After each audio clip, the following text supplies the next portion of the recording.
So maybe you want to connect with your higher self or some other higher vibrational energies, because that sort of thing seems like the right way to go. And it is. Absolutely.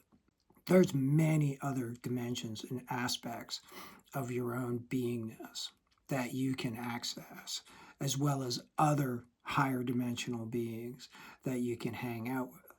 And you might think, okay, sounds good. How do I do it? What practice do I need to do? What are the steps I need to take in order to do that? But the best approach, if you want to connect to your higher self or any other higher vibrational energies out there, is just to do nothing. Totally.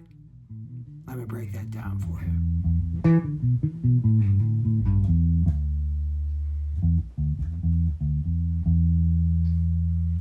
So we are programmed to act and to be creatures of action. We learn this in school. We learn this from our friends and our neighbors and our parents, everybody around us. If you want something done, go out and do it. If there's something you want in life, go get it. If something is broke, go fix it. Take action. Action, action. So much of this movement, of the mindset movement, is having activities and actions, things that you do. And it's not just doing in a physical way, it's doing with the mind. So much of these practices that are abundance minded, or I'm going to attain my goals, or listen to guided meditations, it's still an active approach that you're taking with your mind, which is very yang oriented. You think of the balance, the symbol of the yin and the yang being the active principle and the yin being the passive principle. We're wired to think that you accomplish something using the yang principle.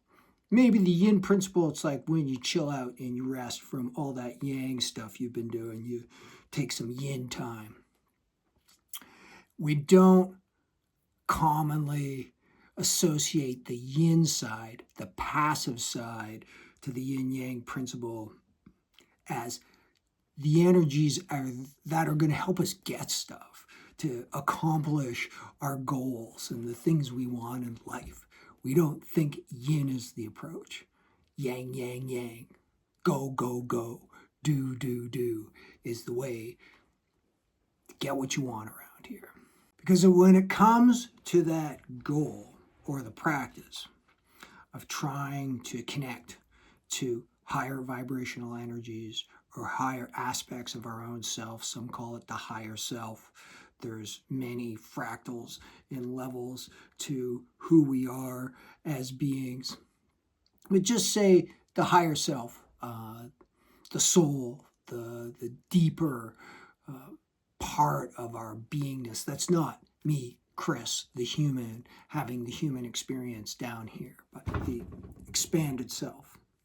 That's much more than just Chris. In order to access those vibrations within ourselves, it takes a lot of yin energy. It's not just yang, here's something you can do. And the main tool, of course, is meditation, which is very yin. It doesn't get much more yin than sitting still and quiet with your eyes closed, doing nothing. But it's amazing how much yang activity we can do while we are meditating, supposedly doing nothing. Our mind can be very active, and there's a lot of guided meditations out there. There's a lot of practices where you're training your mind, creating new patterns in the mind, which isn't a bad thing to do. These are, I'm not pissing on this whole side of the house where you do something active in meditation to help just become a better human. There's a lot that we can do to shift the channels and the patterns and the habits that we have within ourselves. We can do that actively. But there is a benefit in a whole other category of things that we can experience, experiences that we can have, that we get to through the yin. And there's a lot of meditation practices out there where it's you don't do anything. The neutral observer, focus on your breath. Let whatever arises arise. Just notice it. Just watch what is going on inside of you. If you think thoughts, great. Just let them be thought. Let yourself think. Let yourself spin, but take a step back and observe it with that neutral mind.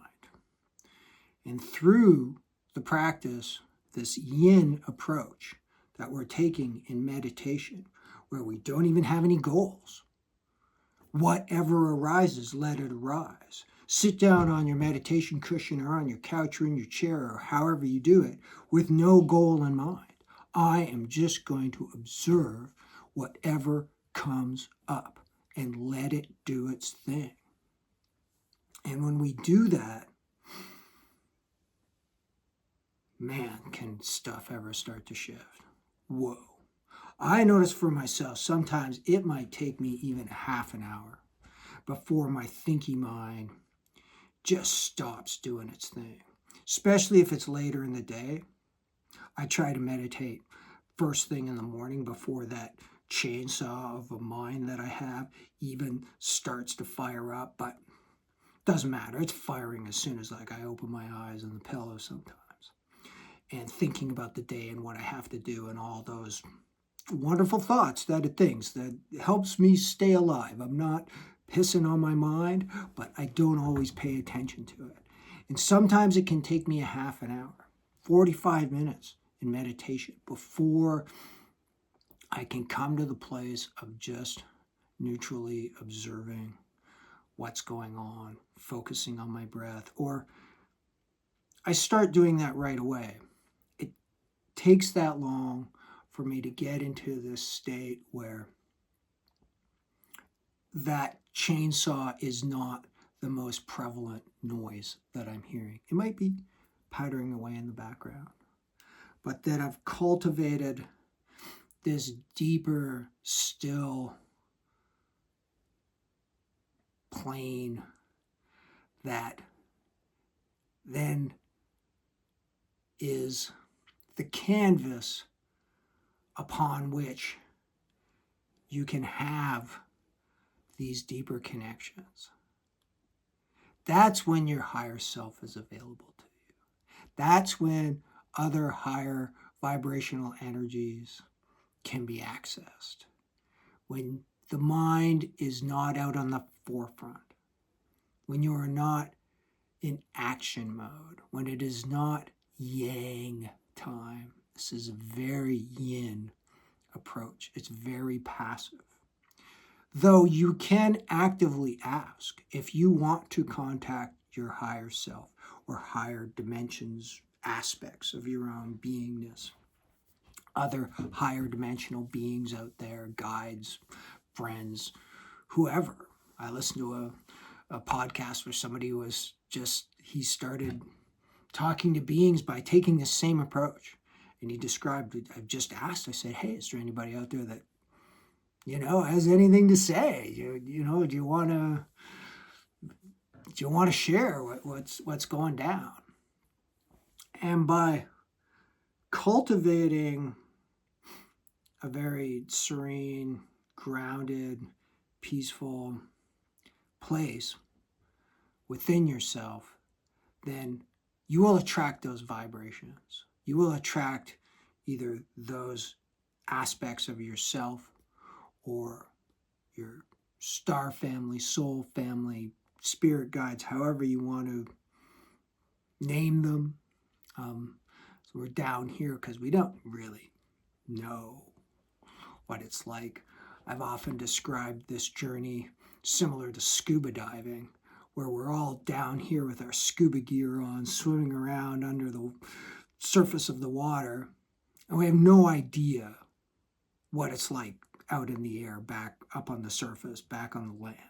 That's similar to our connection here in human form to the rest of our beingness and where we're going to be again when we leave this journey. So however you want to describe the higher self or other beings out there to connect to, just try to cultivate this very still inner plane and reach out from there. And again, from a point of view of yin, don't have expectations, don't have goals. Just see what presents to you. And this is also where sometimes it's helpful to know that other people are able to do this and that other people have experiences like this. But at the same time, it can also not be helpful because it builds up ideas that we get these notions of what it's supposed to be like, what awakening is supposed to be like, what enlightenment is supposed to be like, what connecting with your higher self is supposed to be like, because we heard from somebody else's experience about what it is. But what's really important is what it is for you. That's all that counts. So by taking the yin approach, cultivating this really still inner space and reaching out from there to your higher self, to what other beings are out there that want to connect and communicate with you in whatever way it is. I get a lot of communication that's not through words. It's energetic. And it took me a while to just realize that that's what the connection was. I used to sit and do this. I'd go in like meditation groups and people would describe their experiences afterwards. I'd be like, fuck, man, I didn't get any of that. I had got nothing, you know. People would ask, like, well, what did you get? It was like, oh, I got this like energy. I just felt like this energy coming through me. It's like, well, that's it.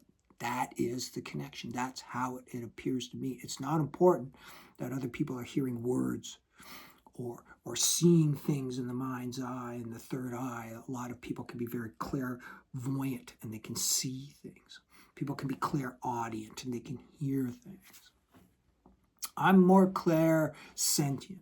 I just feel it, and I feel it energetically. So whatever it is for you, that is the most important thing.